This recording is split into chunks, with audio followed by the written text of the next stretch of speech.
आप देख सकते हैं कि ये एक जो छात्र हैं इनके साथ जो रैगिंग का मामला सामने आया है और आप देख सकते हैं कि MITS कॉलेज में चूँकि रैगिंग पे लगातार सख्त कानून बनाए गए हैं, फिर भी कॉलेजों में रैगिंग के जो मामले हैं सामने आते हैं। और अभी हाल ही में एक मामला जैसे कि MITS कॉलेज में आया, ये लोग अभी पहुँचे हैं, फैकल्टी से इनने मुलाकात की है। क्या मामला है पूरा?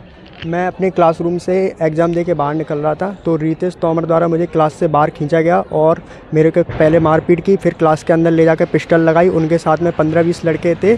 तब तक मैंने अपनी मम्मी और भैया को कॉल किया तो मेरे भैया 4th ईयर में पढ़ते हैं तो वो मेरे को बचाने के लिए आए तो उन्होंने उनको भी पकड़ के मारा था क्योंकि हम 2 लोग ही थे। फिर जल्दी जैसे जैसे हम वहाँ से भागे काफ़ी घायल हो गए थे, भैया को उन्होंने काटा वगैरह भी था। तो उस वीडियो में दिखाया जा रहा है पीठ पे निशान है, जख्म का निशान है, क्या वो आपके ही है? वो मेरे भाई का निशान है क्योंकि उन्होंने मेरे भाई को पकड़ लिया था, वो भाई मेरे बचाने के लिए आए थे। मुझे क्या लग रहा है बच्चे सुरक्षित हैं आपके यहाँ? यहाँ तो नहीं है सुरक्षित, क्योंकि वो चाहे जब पिस्टल अड़ाते कट्टा अड़ाते हैं उस क्लासरूम में ही मारते हैं, फिर कैसे सुरक्षित होंगे आप ही बताओ।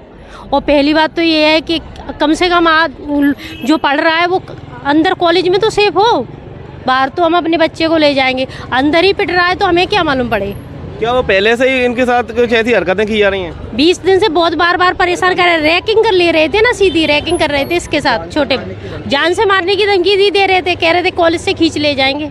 वो बोले हमसे खुद कहा था उन लड़कों ने कि हमने तो ऐसे कई लड़कों को क्लास से खींच के मारा है।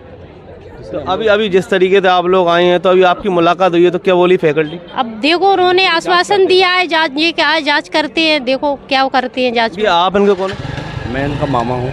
तो क्या मामला था जैसे इन्होंने आपको पूरा बताया? भांजों ने बताया तो रैकिंग का ही मामला है। आए दिन इनकी इंट्रो लेना, इनको परेशान करना, उल्टी सीधी हरकत कराना। यदि बोला कि घर पे शिकायत करेंगे तो हम तुम्हें मारेंगे।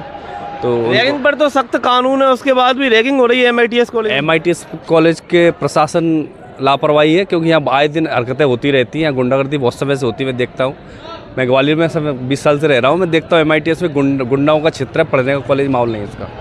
वो गुंडागर्दी कहते हैं, वो तो यही काम है उनका करने का। वो आए थे किसी ना किसी को परेशान करते हैं। अभी उन्होंने MBA के भी छात्रों को मारा था और वो बिना मतलब में मेरा इंट्रो वगैरह ले रहे थे तो वो जूनियरों को मारना उनका काम ही है। आप लोग क्या चाहते हैं?